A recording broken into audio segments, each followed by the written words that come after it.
tema Culturas e Identidades. E o professor L'Oréal, no próximo bloco, vai nos falar um pouco sobre o cálice que guarda o vinho e que posteriormente é identificado com o Santo Grau. No entanto, o Chrétien de Troyes, ele não se refere ao grau como santo. Então, com certeza, deve se tratar de um objeto especial, simbólico, mas realmente, em momento algum, apontá-lo como a taça ou prato usado por Jesus de Nazaré durante a última ceia. Então, não é correto afirmar que, originalmente, o motivo do grau está ligado ao motivo da busca, ainda que seja da busca por uma relíquia mágica. E também o prato do cortejo está relacionado à terra enferma, ao rei enfermo, que deveria, então, essa terra ser curada. Então, é subjacente à mensagem da Páscoa, a história do grão. Será, o que é que nos podes dizer sobre isso, L'Oréal?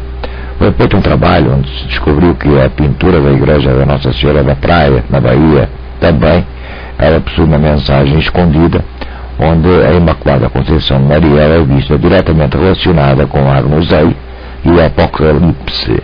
Bem, então, primeira pergunta: há subjacente à mensagem da Páscoa a história do grão? Segunda pergunta: o que é que nos podes dizer sobre isso? E, por último, também gostaria que você nos falasse sobre o que foi feito, sobre esse trabalho que foi feito, onde se descobriu que a pintura da igreja da Nossa Senhora da Praia, lá na Bahia, aqui no Brasil, possui uma mensagem escondida, onde a imagem da Conceição de Maria é vista diretamente relacionada com a Agnus Dei e o Apocalipse. Nossa Senhora, é muita pergunta. Vou ver se eu consigo gravar. A gente tem mais meia hora para falar sobre isso. Só o tutorial. Esses temas são um tipo de colcha de retalho, né? Há alguns anos atrás saiu um livro muito comentado, que foi o Santo Grau e a Linhagem Sagrada de três ingleses, o Michael Gradian e o Andy Lincoln, onde eles falavam sobre, faziam determinadas conexões de algumas casas reais europeias, de influência francesa, inglesa e alemã, com a linhagem do Grau, ou seja, os descendentes de Jesus, diretamente de Jesus, e fazem uma associação. Afirmam que Maria Madalena é a esposa de Cristo, ela foge para a Europa, aporta em Marseille, na França, levada por José de Arimateia, e depois ela vai andando pelo norte da Europa. Bom, aí cria-se a chamada linhagem do Graal, em que a dinastia francesa dos Merovingios e parte da dinastia da Escócia e da Inglaterra também seriam descendentes diretos dessa linhagem, de Cristo. Esse tema é um tema muito interessante, muito polêmico. O fato é que, ligado à ideia do grau, nós temos que entender que há, já dentro da tradição celta, o surgimento da corte do rei Arthur, de Camelot. É tudo na média. O que nós temos? Nós temos uma literatura que vai misturar determinados temas. A gente viu que no momento pascal, os judeus tinham dois tipos de Páscoa: a Páscoa do pastor e a Páscoa do agricultor. Depois Josias unifica essas Páscoas. E o Novo Testamento cria uma outra Páscoa, um tipo de Páscoa, que é aquela Páscoa que adquire uma característica escatológica, salvífica. Ela amplia para a coletividade. E existe a proposta no Novo Testamento de que Cristo morre, mas ele retorna. Então há um segundo retorno, desse advento. Ora, o que nós temos aqui? A gente viu que alguns estudiosos vão falar que essa ceia, a última ceia, aonde que aparece o grau? O grau é tido como o cálice que aparece na última ceia, como sendo aquele cálice que contém o vinho que Cristo compartilha com os discípulos. É a partir dessa tradição de uma mesa e de um sacrifício, portanto, a última ceia, que a gente tem a criação posterior desse mito que está ligado ao grau. Né? E na Idade Média, especificamente, os templários vão ter há uma mitologia muito grande ligada com as novelas de cavalaria. Então, o protagonismo da demanda do Santo Graal assume uma forma definitiva num cavaleiro emblemático que é Galahad, que é filho de Lancelot. Né? Então, esse indivíduo ele é profundamente marcado porque o mundo naquela altura, o mundo de Camelot, o mundo de Rei Arthur, o mundo estava em estado de decadência. Havia um sofrimento muito grande, a terra estava completamente carcomida, havia uma guerra, o próprio rei tinha perdido as esperanças, enfim, era um cenário de profundo sofrimento, novamente. Sofrimento, uma dor coletiva, etc. Tal. E então o rei manda que alguns cavaleiros saiam em busca do grau, porque esse cálice é aquele cálice que, uma vez encontrado, reestabeleceria a vida. Então esse é o livro de Charletier de Troyes. Né? É uma literatura vasta, mas antes dele você tem outras novelas de cavalaria. Por exemplo, a gente tem Lancelot, o Cavaleiro da Charrete, tem Cliges, tem o Cavaleiro do Leão, tem Percival, enfim, vai por aí afora. O enredo do Graal é muito interessante, porque, entre outras coisas, o indivíduo, esse objeto mágico, é guardado dentro de um castelo. Ele é guardado por donzelas. Né? Mas é curioso no romance do Troy, porque ele não se refere ao Graal como objeto santo. Ele apresenta o Graal como um objeto mágico, um objeto especial, um objeto simbólico, mas ele em nenhum momento aponta o Graal como sendo a taça ou o prato usado por Jesus na última ceia. Por conseguinte, não é correto as afirmativas que dizem que o motivo do Graal aqui, que vai surgir nas novelas de cavalaria, ligando-se a Troia, ou seja, a essa última ceia, o motivo não está aqui. Tá? O prato do cortejo, desse cortejo específico, está ligado a uma terra enferma, a um rei enfermo. De onde, então, vem a anexação disto? É curioso. Segundo René de Guénon, que é um homem que vai estudar, vai estar profundamente interligado dentro dos aspectos sufis,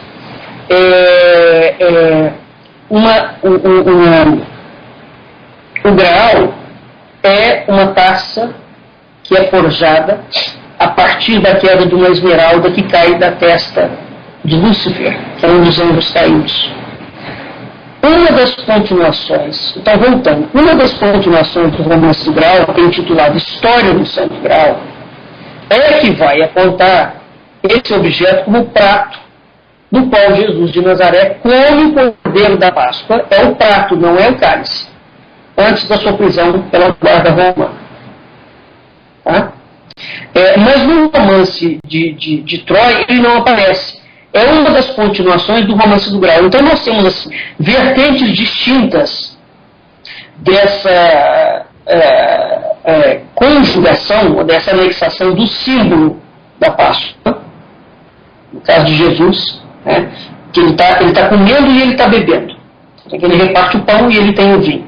Então, uma vertente fala que é a taça, outra vertente fala que é a prata, que é o prato.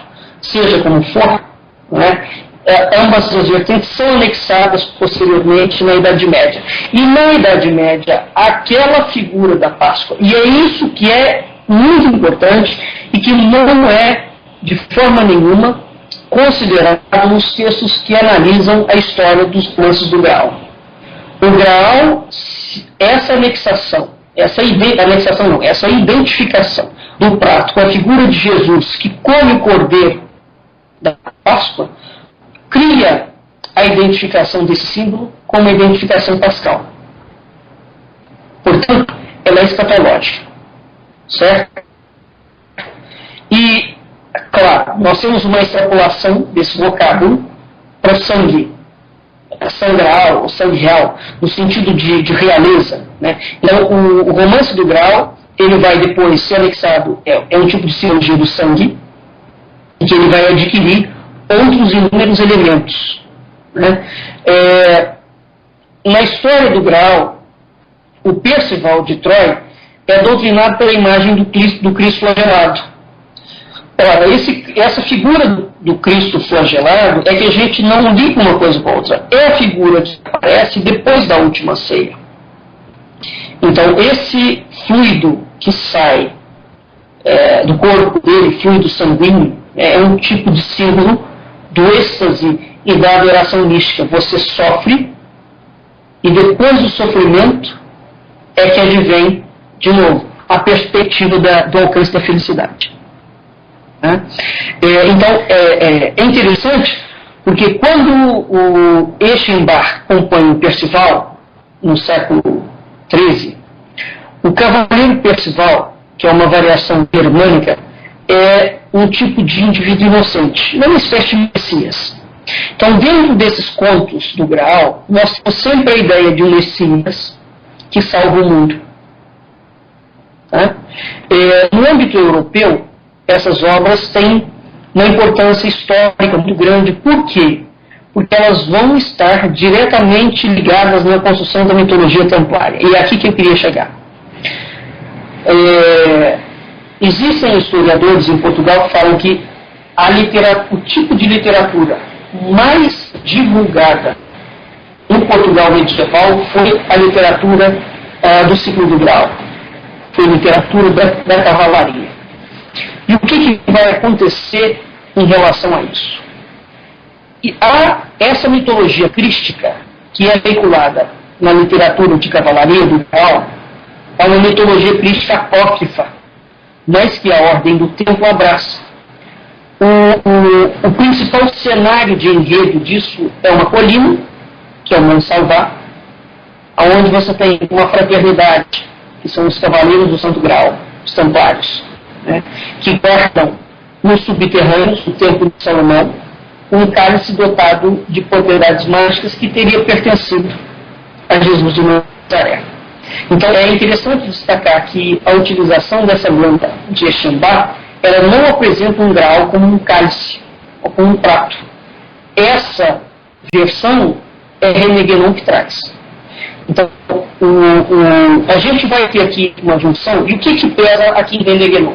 René Guénon vai dizer que o Graal é o cálice que Adão, quando foi expulso do paraíso, rouba o cálice e traz o paraíso. Por que eu estou falando essas coisas? O Gandalf já falou, nós já tivemos outros programas, que o Gandalf diz que os objetivos da meta do projeto templário, notadamente do projeto templário dentro de Portugal, é a reconquista de todas as terras santas e de todos os paraísos do mundo, todos, e no plural. Muito bem. O que está anexado a isso? O Brasil, o paraíso é um local que permanece como promessa de retorno para o homem adâmico, o pós-adâmico, depois ele passar por uma purgação muito grande. E aqui nós temos também algumas literaturas que não são devidamente avaliadas dentro do seu contexto religioso, que são aquelas literaturas que sempre viram no Brasil um local como identificado como paraíso perdido. E isso ficou dentro de um contexto menor. E aqui nós extrapolamos isso para a leitura da América Latina de um sofrimento. Né? Todas essas coisas estão interligadas e a gente não tem tempo, né, de falar sobre isso. Estou criando alguns pequenos apontamentos, mas eu queria concluir com isso para a gente partir para a Bahia.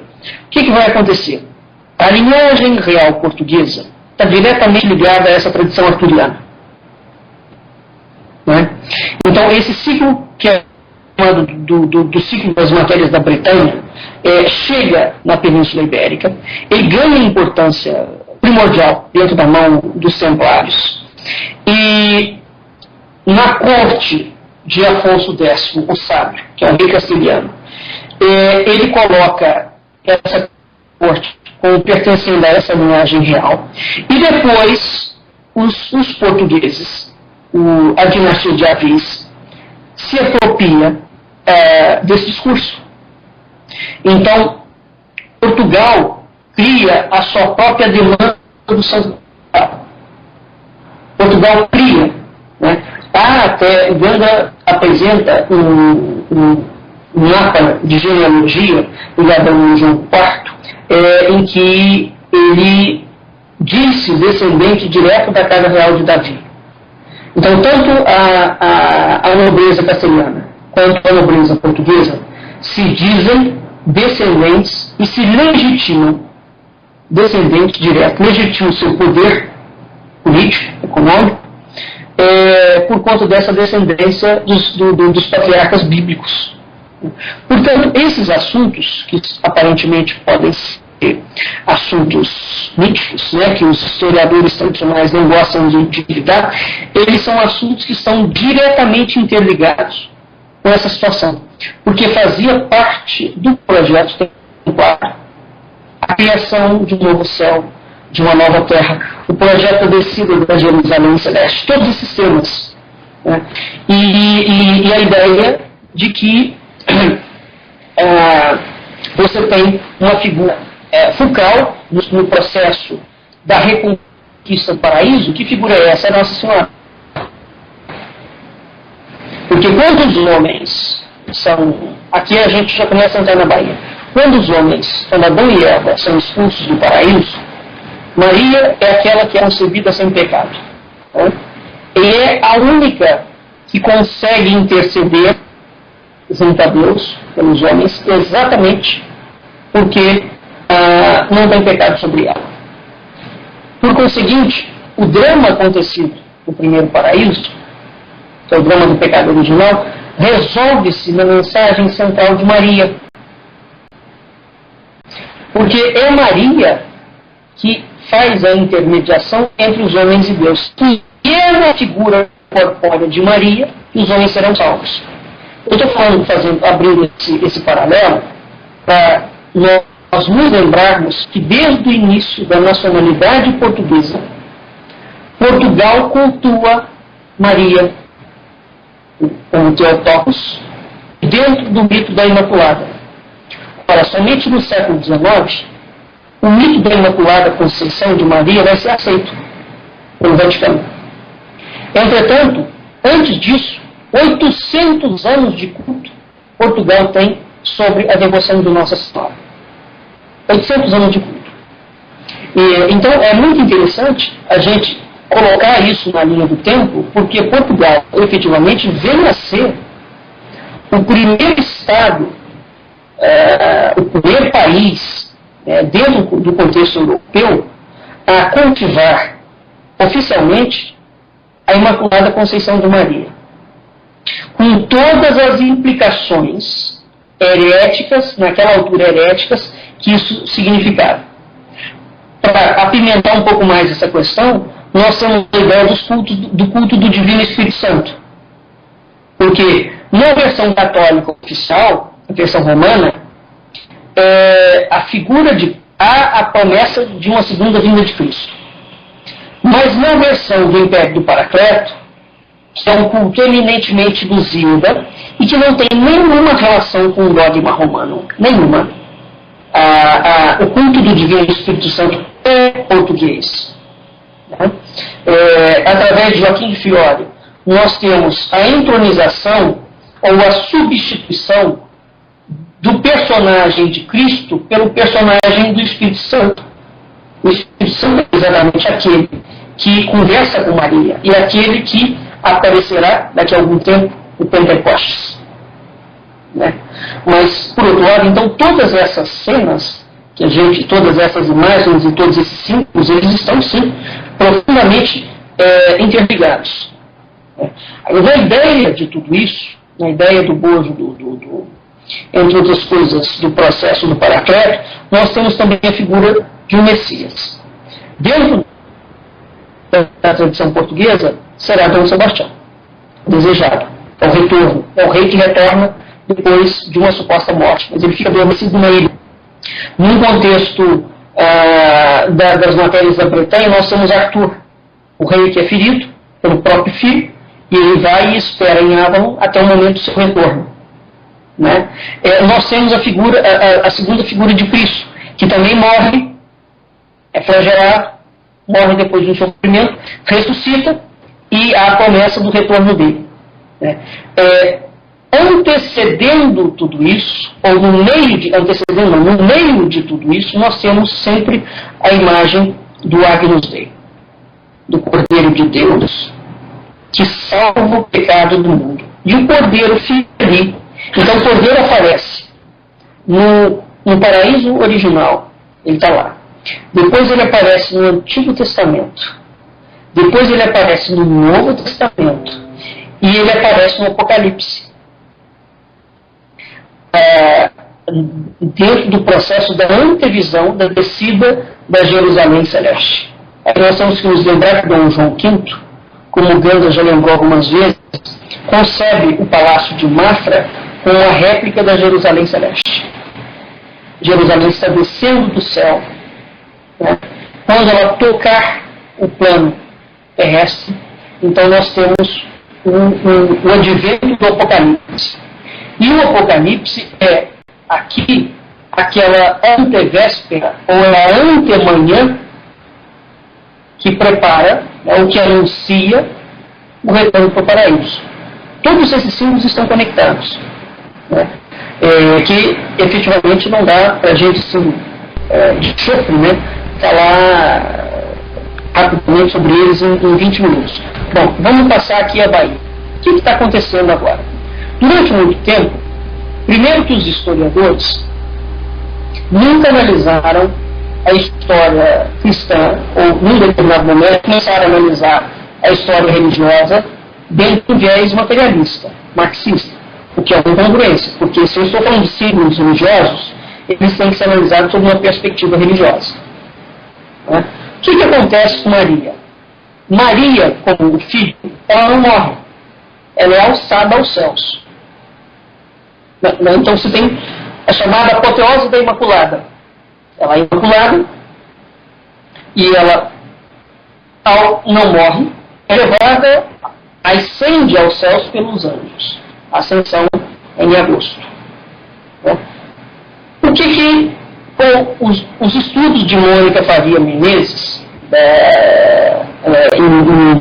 em Juazeiro, que é do Instituto Federal de Educação, Ciência e Tecnologia da Bahia, a Mônica desenvolveu tem um trabalho chamado A Apoteose da Imaculada, em que eles vão analisar a igreja de Nossa Senhora da Conceição da Praia, a pintura do teto da nave dessa igreja, e vão começar a descobrir alguns temas, algumas tratadísticas, um tipo de geometria que desvela uma mensagem muito estranha.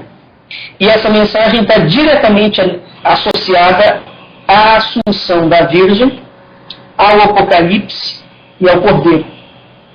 Né? Então, alguns poucos pesquisadores brasileiros, de fato, são pouquíssimos, estão começando a perceber, talvez, que a história que nos contaram de Portugal e de que os portugueses não sabiam projetar nem fazer absolutamente nada, parece que não era bem assim.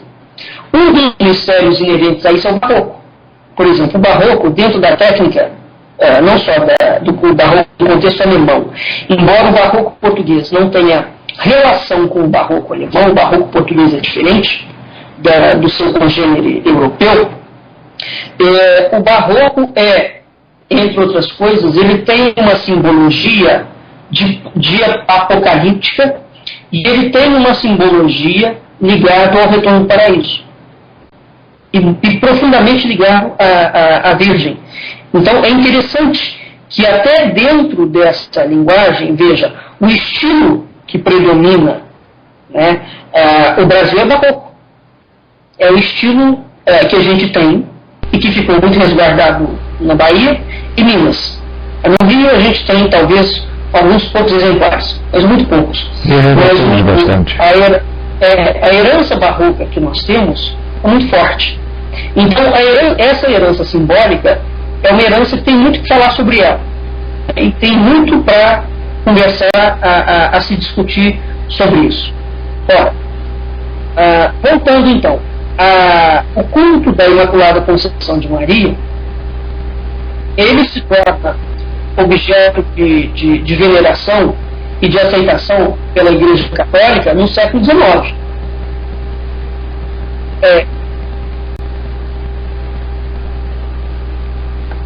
É Pio IX que coloca esse culto.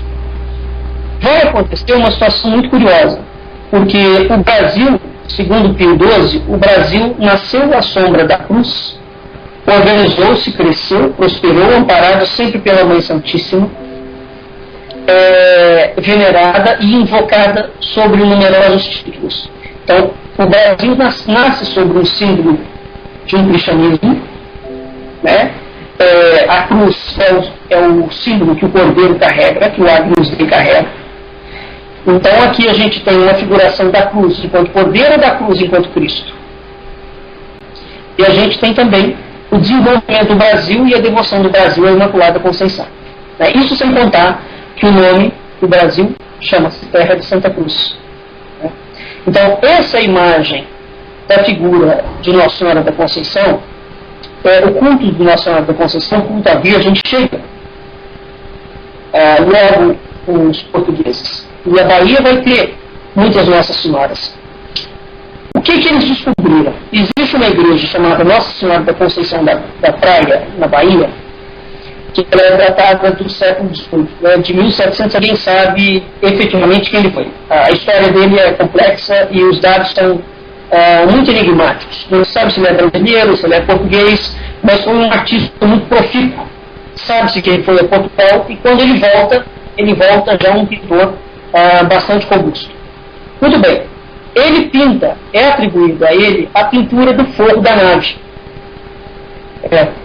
Central da igreja, em que a gente tem uma situação muito interessante. A gente tem Maria, os 4 continentes, acima de Maria, o Cordeiro, envolto em nuvens, e acima do Cordeiro, Deus diretamente. Não aparece a figura de Cristo. Maria, o Cordeiro e Cristo. O que eles foram descobrindo nessa composição plástica pictórica? Existe uma das coisas que eles começaram a ver é que nesse ambiente religioso está, portanto, a Santíssima Trindade, São João Batista, São João Evangelista, o Cordeiro, o livro dos 7 selos, porque no Apocalipse, aquele que abre o livro dos 7 selos, que é o livro que anuncia tudo, e um livro sobre o qual existe um mistério, é o Cordeiro de Deus. Então, essa é a figura, são as personagens principais que vão aparecer dentro desse processo. O que eles conseguiram identificar? Que existe uma geometria nessa pintura muito curiosa. A geometria vai formando triângulos de relações, porque o Apocalipse é um Apocalipse que a figura do Agnus Dei adquire uma proeminência central, porque é o Cordeiro que vai tirar o pecado do mundo. O Espírito Santo, que aparece aqui, está acima do Cordeiro.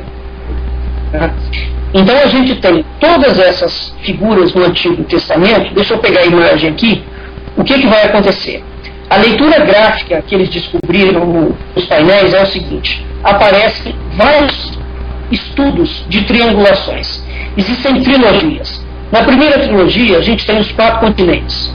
Nesses 4 continentes, nós vemos curiosamente alinhados o continente da América. A América olha para a Virgem, junto com a Ásia. A América não tem relação com a Europa. A América junto com a Ásia, e a Ásia está olhando para baixo. Seja num processo de contrição, seja no aspecto de devoção, ela não olha para a Virgem. E do outro lado, os outros dois continentes, nós temos a Europa e a África, unidas, dentro de um lado. Então, esse é o primeiro triângulo, os 4 continentes junto com a Virgem. No segundo triângulo, tem os 4 continentes, a Virgem e o Cordeiro. No terceiro triângulo, os 4 continentes, a Virgem, o Cordeiro e o Espírito Santo. A outra trilogia, os continentes, a Virgem, o Espírito Santo, o Filho e o Pai. A quinta trilogia, nós temos João Evangelista, João Batista e o Espírito Santo. A sexta trilogia, João Batista, João Evangelista e Deus. A sétima trilogia, a gente tem Maria, João e o apóstolo. Maria e os 2 Joões. Tá? Sendo que essa sétima trilogia, é o único triângulo que está virado de cabeça para baixo. Todos os outros triângulos apontam em uma única direção e para cima em direção a Deus. Essa última trilogia são 7 triângulos, portanto. A sétima trilogia, que é Maria, João e o apóstolo, né, os 2 Joões, essa última trilogia é a trilogia que aponta para baixo. Tá? Então, isso é muito interessante. Nós não temos tempo de explorar mais, porque o nosso tempo está acabando. Os estudos em relação a essas estruturas triangulares, o que aparece claramente? Existe uma aliança representada pelos mundos celestial e terreno.